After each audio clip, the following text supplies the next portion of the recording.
Hello friends, welcome to more creative. दोस्तों, आज 17 सितंबर दिन बुधवार है। वह हिंदी महीना अश्विन और कृष्ण पक्ष की 10वीं है। तो चलिए शुरू करते हैं आज की बड़ी खबरें। यदि आपको खबरें पसंद आए तो वीडियो को लाइक जरूर करिएगा और आप हमें प्रदेश के किस जिले से देख रहे हैं कमेंट बॉक्स में जरूर बताइएगा। दोस्तों, यदि आप चैनल पर नए हैं तो चैनल को सब्सक्राइब कर बेल आइकन पर क्लिक कर दें ताकि अगला वीडियो आपको शीघ्रता से मिले। दोस्तों, आज प्रधानमंत्री मोदी मध्य प्रदेश आ रहे हैं। वे मध्य प्रदेश के धार जिले में पीएम मित्र पार्क का भूमि पूजन करेंगे। इसके अलावा प्रदेश को देंगे कई बड़ी सौगातें।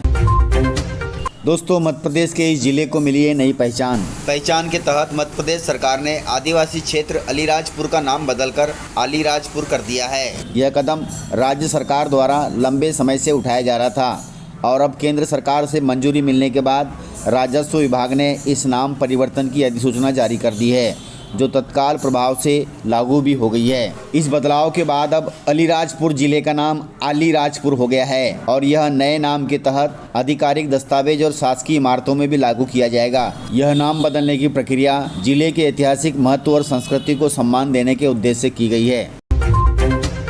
दोस्तों, मध्य प्रदेश पुलिस भर्ती में बाहरी राज्यों के उम्मीदवारों को मौका मिलने से स्थानीय उम्मीदवार नाराज हो गए हैं। मध्य प्रदेश कर्मचारी चयन मंडल ने पुलिस भर्ती 2025 का नोटिफिकेशन जारी कर दिया है। इस बार कुल 7,500 पदों पर भर्ती की जाएगी। नोटिफिकेशन सामने आते ही विवाद भी शुरू हो गया है, क्योंकि सरकार ने रोजगार पंजीयन की अनिवार्यता को हटा दिया है। वहीं युवाओं का कहना है कि यह फैसला गलत है, क्योंकि इस शर्त के हटने से बाहरी राज्यों के उम्मीदवारों को मौका मिलेगा और मध्य प्रदेश के स्थानीय युवाओं के अवसर कम हो जाएंगे। इस पूरे मामले को लेकर अब स्थानीय युवा नाराज दिखाई दे रहे हैं। नाराज होना स्वाभाविक बात है, ऐसा सरकार को नहीं करना चाहिए। कुल मिलाकर कर्मचारी चयन मंडल पैसे कमा रहा है। दोस्तों, आपको बता दें कि इस बार भी लगभग 10 लाख से ज़्यादा आवेदन आने की संभावना है, क्योंकि महज 24 घंटों में 1.5 लाख से अधिक उम्मीदवारों ने रूल बुक डाउनलोड कर लिया है। कुल मिलाकर कंपटीशन टफ होगा, इसलिए जोरों से तैयारी जारी रखें। दोस्तों, मध्य प्रदेश में शिक्षक भर्ती वर्ग 2 का परिणाम इसी हफ्ते हो सकता है जारी। माध्यमिक शिक्षक भर्ती की चयन परीक्षा का परिणाम जारी करने की मांग को लेकर प्रदेश के विभिन्न जिलों से आए अभ्यर्थियों ने लोक शिक्षण संचालनालय और कर्मचारी चयन मंडल के सामने प्रदर्शन किया था। वहीं बड़ी संख्या में आए अभ्यर्थियों को अधिकारियों ने इसी सप्ताह में परिणाम जारी करने का भरोसा दिलाया है। वहीं अभ्यर्थी जल्द परिणाम जारी न होने की स्थिति में बड़े आंदोलन की चेतावनी देकर लौट गए हैं। कुल मिलाकर कयास लगाए जा रहे हैं कि इसी सप्ताह शिक्षक भर्ती वर्ग 2 के परीक्षा परिणाम जारी हो सकते हैं।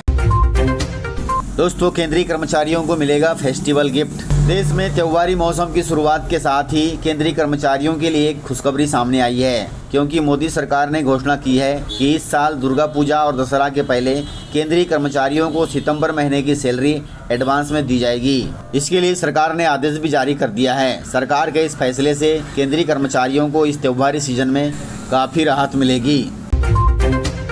दोस्तों, मध्य प्रदेश सरकार ने सफाई कर्मियों को दी है बड़ी सौगात। मध्य प्रदेश सरकार ने सफाई कर्मियों और उनके परिवारों के लिए बड़ा ऐलान किया है। लंबे समय से चली आ रही मांगों को ध्यान में रखते हुए अब सफाई कर्मियों के निधन की स्थिति में उनके परिवार के एक सदस्य को अनुकंपा नियुक्ति दी जाएगी। सरकार का कहना है कि यह फैसला सफाई कर्मियों के परिवारों की आर्थिक और सामाजिक सुरक्षा सुनिश्चित करेगा। दोस्तों, राज्य सरकार ने साफ किया कि सफाई कर्मचारी शहरों और गाँवों की स्वच्छता बनाए रखने में सबसे बड़ी भूमिका निभाते हैं। उनकी मेहनत से ही गंदगी और बीमारियों पर नियंत्रण पाया जाता है, लेकिन कई बार ड्यूटी के दौरान आकस्मिक निधन के बाद परिवार बेसहारा हो जाता है। ऐसी स्थिति में अनुकंपा नियुक्ति देकर उनके परिवार को सहारा दिया जाएगा, जो कि बहुत अच्छी बात है।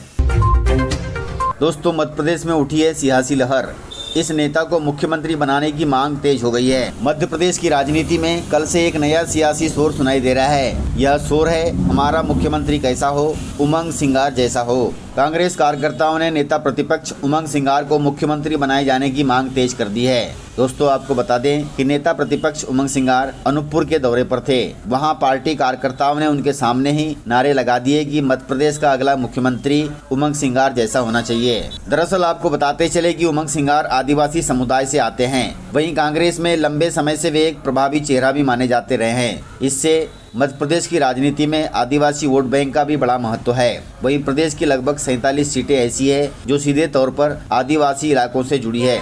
ऐसे में कांग्रेस कार्यकर्ताओं का मानना है कि यदि 2028 में कांग्रेस जीतती है तो कांग्रेस का अगला मुख्यमंत्री उमंग सिंगार होना चाहिए। हालांकि यह तो 2028 में ही पता चलेगा। दोस्तों मध्य प्रदेश के दमोह जिले में अब गांव छोड़ना होगा मुश्किल। पलायन से पहले पंचायत को बताना होगा गांव छोड़ने का कारण। दोस्तों मामला दमोह जिले का है। दमोह जिले के अंचल में रोजगार की स्थिति काफी दयनीय है। बेरोजगारी बढ़ने से गांव के गांव खाली हो रहे हैं। वहीं युवा रोजगार की तलाश में दूसरे शहरों की खाक छान रहे हैं। ऐसे में प्रशासन ने एक नया नियम बनाया है। नियम के तहत कहा है कि जो भी व्यक्ति, जो भी परिवार यदि गांव छोड़ता है तो उसे सबसे पहले पंचायत में सूचित करना होगा। वहीं उन्हें गांव से बाहर जाने का कारण भी बताना होगा। ऐसा इसलिए किया जा रहा है ताकि पलायन की वास्तविक स्थिति प्रशासन को मालूम चल सके और उस स्थिति से निपटा जा सके। दोस्तों मध्य प्रदेश में पहली बार किसानों से कोदो कुटकी खरीदेगी सरकार। मध्य प्रदेश सरकार पहली बार किसानों से कोदो कुटकी खरीदेगी। इसकी शुरुआत जबलपुर के कुंडम तहसील से हो रही है। 15 सितंबर से सरकार को फसल बेचने वाले किसान पंजीयन करा सकते हैं। इसके लिए पंजीयन शुरू हो गया है। वहीं जबलपुर के कुंडम तहसील में करीब 7000 हेक्टेयर क्षेत्रफल में किसानों ने कोदो और कुटकी बोई है। दोस्तों आपको बता दें कि सरकार ने 2500 रुपये प्रति कुंटल कोदो और 3500 रुपये प्रति कुंटल कुटकी का समर्थन मूल्य रखा है। यदि आपने भी ये दोनों फसलें लगाई है तो अपने नजदीकी सोसाइटी में जाकर पंजीयन करा लें और सरकार को समर्थन मूल्य पर ये फसलें बेचें। दोस्तों मध्य प्रदेश के किसानों ने अपनी मांगों को लेकर किया है प्रदर्शन। प्रदेश में लैंड पूलिंग योजना के विरोध में किसान इकट्ठा हो रहे हैं और प्रदर्शन कर रहे हैं। किसान ट्रैक्टर और बाइक से इस प्रदर्शन में पहुंच रहे हैं। दोस्तों किसान सिंहस्थ में स्थायी सिटी बनाने के लिए लैंड पूलिंग का विरोध कर रहे हैं। साथ ही 15 सूत्री मांगों को लेकर आंदोलन भी कर रहे हैं और इन्हीं मांगों को लेकर किसानों ने उज्जैन में जमकर प्रदर्शन किया है। अब सरकार इनकी मांगों को कब तक हल करती वह देखना होगा। दोस्तों केंद्र सरकार ने न्यूनतम मजदूरी दर बढ़ा दी है। अब इतनी मिलेगी मजदूरी। केंद्र सरकार ने देश भर के मजदूरों और श्रमिक वर्ग के लिए बड़ी घोषणा की है। न्यूनतम मजदूरी की दरों में बढ़ोतरी कर दी है जिससे श्रमिकों को काफ़ी राहत मिलेगी। सरकार के इस फैसले से लाखों मजदूरों और दिहाड़ी कामगारों की आमदनी बढ़ेगी और उन्हें अपने परिवार के भरण पोषण के लिए अतिरिक्त मदद मिलेगी। वहीं सरकार का कहना है कि बढ़ी हुई मजदूरी दरें जल्द ही लागू होंगी। इसका सीधा फायदा देश भर के संगठित और असंगठित क्षेत्र में काम करने वाले मजदूरों को मिलेगा। दोस्तों केंद्र सरकार के अनुसार न्यूनतम मजदूरी दरों में औसतन 20 से 30 रुपये प्रतिदिन तक बढ़ोतरी की गई है। इससे मजदूरों की मासिक आय में भी अच्छा खासा अंतर आएगा। उदाहरण के तौर पर पहले जहां मजदूरों को 350 रुपये प्रतिदिन मिलते थे, अब उन्हें 370 से 380 रुपये प्रतिदिन मिलेंगे। कुल मिलाकर सरकार के इस फैसले से मजदूरों को काफ़ी राहत मिलेगी। इस प्रकार से खबरें थी। यदि आपको खबरें पसंद आई हो तो वीडियो को लाइक, शेयर एंड सब्सक्राइब जरूर करें। तो मिलते हैं सर अगले वीडियो में। तब तक के लिए जय हिंद, जय भारत, जय एमपी।